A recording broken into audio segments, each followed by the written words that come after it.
জিনের ভূতের কাহিনী শোনার জন্য আপনাকে সালাম ও স্বাগতম। আমাদের চ্যানেলটির সাথে থাকতে সাবস্ক্রাইব করুন। সাবস্ক্রাইব করার জন্য আপনাকে ধন্যবাদ।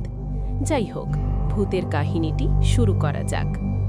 আশিকের গ্রামটা ছবির মতো সুন্দর হলেও তাদের নিজেদের পুরনো বাড়িটা যেন সব সময় একটা কুয়াশার চাদরে ঢাকা থাকত। বাবা মারা যাওয়ার পর আশিক সেখানে গিয়েছিল পুরনো কিছু দলিল খুঁজতে। স্টোর রুমের এক কোণে ধুলোবালি মেখে পড়েছিল পিতলের কারুকাজ করা বিশাল এক সিন্দুক। সিন্দুকটির গায়ে অদ্ভুত সব নকশা, যা দেখলে মনে হয় জীবন্ত কোনো সাপ পেঁচিয়ে আছে। আশিক যখন সিন্দুকের তালাটা ভাঙল, তখন বাইরের আকাশ মুহূর্তেই কালো হয়ে গেল। কোনো ঝড় নেই, বৃষ্টি নেই, শুধু একটা তীব্র গরম হাওয়া সারা ঘরে বয়ে গেল। সিন্দুকটি খোলার পর ভেতরে কোনো সোনাদানা ছিল না, ছিল শুধু একটা পুরনো কালো আয়না আর কিছু পোড়া হাড়। আশিক আয়নাটার দিকে তাকাতেই তার শির দাঁড়া দিয়ে একটা হিমশীতল স্রোত বয়ে গেল। আয়নার ভেতরে তার নিজের প্রতিবিম্বের পেছনে সে দেখতে পেল রক্তবর্ণ দুটি চোখ। আশিক ভয় পেয়ে আয়নাটা ফেলে দিল, কিন্তু অদ্ভুত ব্যাপার হলো আয়নাটা ভাঙল না, বরং ঘর জুড়ে এক অট্টহাসি প্রতিধ্বনিত হতে লাগল। সেদিন রাত থেকেই শুরু হলো উৎপাত। আশিক যখন ঘুমানোর চেষ্টা করছিল, তখন সে অনুভব করল ঘরের তাপমাত্রা হু হু করে বাড়ছে, অথচ বাইরে তখন কনকনে শীত। আধো ঘুমে সে দেখল জানালার পাশে দাঁড়িয়ে আছে বিশাল এক অবয়ব। তার শরীর থেকে আগুনের ফুলকি ঝরছে। আশিক চিৎকার করতে চাইল, কিন্তু তার গলা দিয়ে কোনো শব্দ বের হলো না। মনে হচ্ছিল কেউ তার টুটি চেপে ধরেছে। সেই অবয়বটি ধীর পায়ে এগিয়ে এলো বিছানার দিকে। আগুনের সেই উত্তাপে আশিকের গায়ের চামড়া যেন পুড়ে যাচ্ছিল। জিনটি তার কানের কাছে মুখ নিয়ে ফিসফিস করে বলল, তুই আমাকে মুক্ত করেছিস আশিক, কিন্তু এর বদলে আমি তোর রক্ত চাই। হঠাৎ করেই জিনটি মিলিয়ে গেল, আর আশিক দেখল তার বিছানার চাদরে হাতের তালুর মতো বড় একটা পোড়া দাগ। সে বুঝতে পারল এটা কোনো স্বপ্ন নয়, এক আদিম বিভীষিকা তার পিছু নিয়েছে। পরদিন সকালে আশিক আয়নাটা আবার হাতে নিল। দিনের আলোতেও আয়নাটা যেন অন্ধকার শুষে নিচ্ছিল। সে লক্ষ্য করল আয়নার কোণায় ছোট করে আরবিতে কিছু লেখা। সে তার দাদাজানের এক পুরনো ডায়েরি খুঁজে বের করল।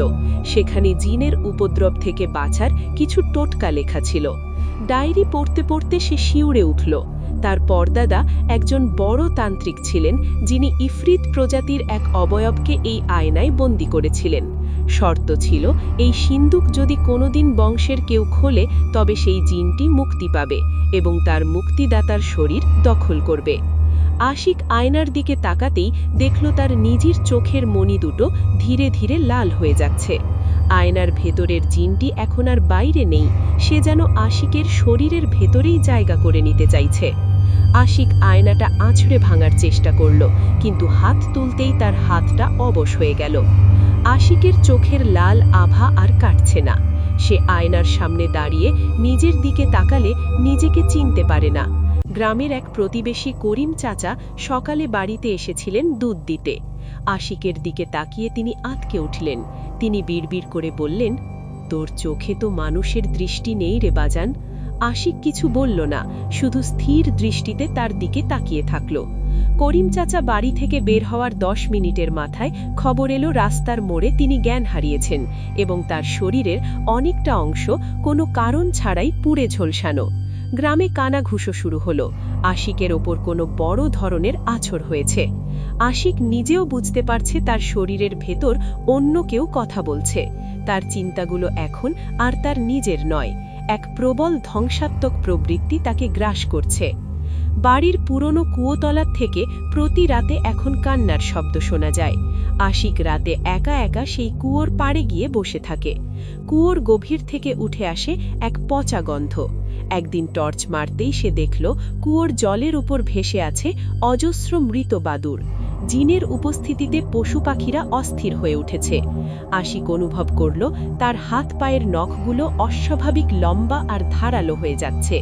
সে যখন মাটির দিকে তাকাচ্ছে মনে হচ্ছে মাটির নিচে কেউ তাকে ডাকছে। মাঝরাতে তার ঘরের আসবাবপত্র নিজে নিজেই নড়াচড়া শুরু করে। আলমারির ড্রয়ার থেকে বের হয়ে আসে পুরনো সব হাড়ের টুকরো।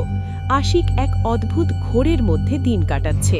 সে জানে এই অভিশাপ থেকে বের হওয়ার পথ তার বন্ধ হয়ে আসছে।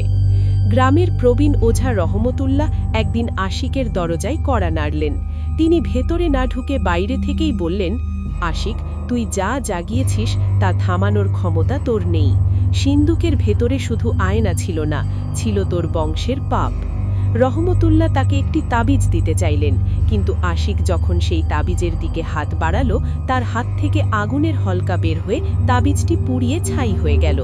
ওঝা ভয়ে পিছু হটে পালালেন। তিনি যাওয়ার সময় বলে গেলেন, তোর ঘরে যে শয়তান ঢুকেছে সে শুধু রক্ত দিয়ে শান্ত হবে। আশিক তখন একা ঘরে হাসছিল। সেই হাসিটা আশিকের ছিল না, ছিল সেই আগুনের জিনের। জিনটি এখন আশিকের কণ্ঠস্বর পুরোপুরি নকল করতে শিখে গেছে। গ্রামের বাজারে আশিককে এখন সবাই এড়িয়ে চলে। তার হাঁটার শব্দে মাটি কেঁপে ওঠে। একদিন রাতে আশিকের চাচাতো ভাই রনি তার ঘরে লুকিয়ে ঢুকল রহস্য দেখতে। সে দেখল আশিক শূন্যে ভেসে আছে এবং তার চারপাশ আগুনের গোলা ঘুরছে। রনি চিৎকার করতেও পারল না। জিনের এক ইশারায় রনির গলার নলিটা যেন অদৃশ্য কোনো ধারালো অস্ত্র দিয়ে চিরে ফেলা হলো। সকালে রনির নিথর দেহ পাওয়া গেল বাড়ির ছাদে। তার সারা শরীর থেকে ধোঁয়া বেরোচ্ছিল, কিন্তু কোনো আগুনের চিহ্ন ছিল না। গ্রামবাসী আতঙ্কে শিউরে উঠল। পুলিশ এলো, তদন্ত হলো, কিন্তু রনির শরীরে কোনো মানুষের হাতের ছাপ পাওয়া যায়নি। ফরেনসিক রিপোর্ট বলল রনি কোনো উচ্চ তাপমাত্রার গ্যাসে আক্রান্ত হয়ে মারা গেছে। আশিক এখন দিনের বেলাতেও ঘরের সব জানালা বন্ধ করে রাখে। আলো তার সহ্য হয় না। সে অন্ধকারের মধ্যে দেওয়ালের সাথে কথা বলে। দেওয়াল থেকে ভেসে আসে এক গম্ভীর কণ্ঠ, আর একটু ধৈর্য ধর আশিক, শীঘ্রই আমি তোর রক্ত মাংসের সাথে মিশে যাব। আশিকের গায়ের চামড়া এখন অনেকটা ছাইয়ের মতো ধূসর হয়ে গেছে। সে খাবার দাবার সব ছেড়ে দিয়েছে, শুধু তৃষ্ণা পায় তার, আর সেই তৃষ্ণা জল দিয়ে মেটে না। তার মনে হয় সে যেন ফুটন্ত লাভা গিলে খেতে পারবে। প্রতিবার আয়নার সামনে গেলে সে দেখতে পায় তার প্রতিবিম্ব ধীরে ধীরে অদৃশ্য হয়ে যাচ্ছে, আর সেখানে ফুটে উঠছে এক শিংওয়ালা বিভৎস অবয়ব। গ্রামের মোড়ল সিদ্ধান্ত নিলেন আশিককে চিকল দিয়ে বেঁধে রাখা হবে। তারা যখন দল বেঁধে আশিকের বাড়িতে ঢুকল তখন এক অলৌকিক কাণ্ড ঘটল। যারা তাকে স্পর্শ করার চেষ্টা করল তাদের হাত সাথে সাথে ঝলসে গেল। কেউ একজন লাঠি দিয়ে আঘাত করতে গেলে লাঠিটা মাঝখান থেকে দুই টুকরো হয়ে আগুন ধরে গেল। আশিক তখন শান্ত গলায় বলল, তোমরা চলে যাও, না হলে এই পুরো গ্রাম ছাই হয়ে যাবে। মোড়ল দেখলেন আশিকের পায়ের নিচের মাটি লাল হয়ে উত্তপ্ত হয়ে উঠেছে। ভয়ে সবাই পিছু হটল। সেই রাত থেকে গ্রামটি এক অলিখিত কারফিউয়ের মধ্যে পড়ে গেল। কেউ আর সন্ধ্যা নামার পর ঘর থেকে বেরোয় না। আশিকের নিজের ছায়া এখন আর তার সাথে নড়াচড়া করে না। সে স্থির দাঁড়িয়ে থাকলেও তার ছায়াটা ঘরের দেওয়ালে নাচানাচি করে। একদিন রাতে সে দেখল তার ছায়াটা দেওয়াল থেকে আলাদা হয়ে মেঝের ওপর দিয়ে হেঁটে বেড়াচ্ছে। ছায়াটি গিয়ে থামল বাবার পুরনো ছবির সামনে। মুহূর্তের মধ্যে ছবিটা পুড়ে ছাই হয়ে গেল। জিনটি এখন আশিকের পরিবার এবং স্মৃতির ওপর আঘাত হানছে। আশিক বুঝতে পারল জিনটি তাকে তার পরিচয় থেকে আলাদা করতে চাইছে। সে নিজের নাম পর্যন্ত ভুলে যেতে শুরু করেছে। তার মনে হচ্ছে সে বহু হাজার বছর আগে কোনো মরুভূমিতে আগুনের মধ্যে জন্ম নিয়েছিল। আশিক অনুভব করল তার পিঠের চামড়া ফেটে রক্ত বের হচ্ছে। আয়নায় তাকিয়ে সে দেখল তার কাঁধের হাড়গুলো বের হয়ে আসছে। মনে হচ্ছে মাংস ছিঁড়ে ডানা গজানোর চেষ্টা করছে। প্রচণ্ড যন্ত্রণায় সে মেঝেতে গড়াগড়ি খেলল। সারা ঘরে তখন সালফারের গন্ধ। জিনটি তার শারীরিক কাঠামো বদলে দিচ্ছে যাতে সে পৃথিবীতে স্থায়ীভাবে থাকতে পারে।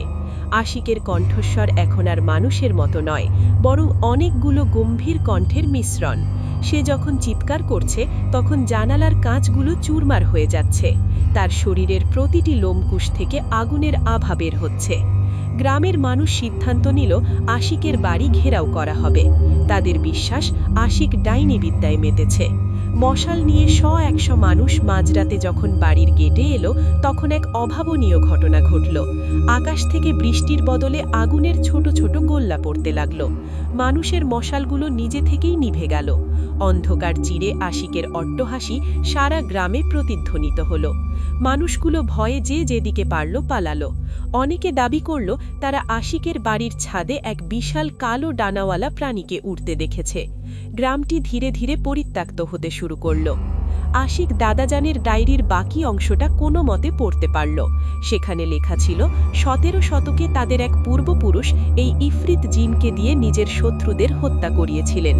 জিনটি তখন মুক্তি পাওয়ার জন্য চুক্তিবদ্ধ হয়েছিল যে এই বংশের কোনো একদিন এক নবীন যুবক তাকে মুক্তি দেবে এবং নিজের শরীর দান করবে। আশিক বুঝতে পারল সে আসলে এক বলির পাঠা। তার পূর্বপুরুষদের লালসা আজ তাকে এই অবস্থায় নিয়ে এসেছে। ডায়েরিতে একটি মন্ত্র ছিল যা দিয়ে জিনকে দুর্বল করা যায়, কিন্তু সেটি পড়ার আগেই ডায়েরিটি তার চোখের সামনে ধপ করে জ্বলে উঠল। পাশের জেলা থেকে এক কামেল পীর সাহেবকে আনা হলো। তিনি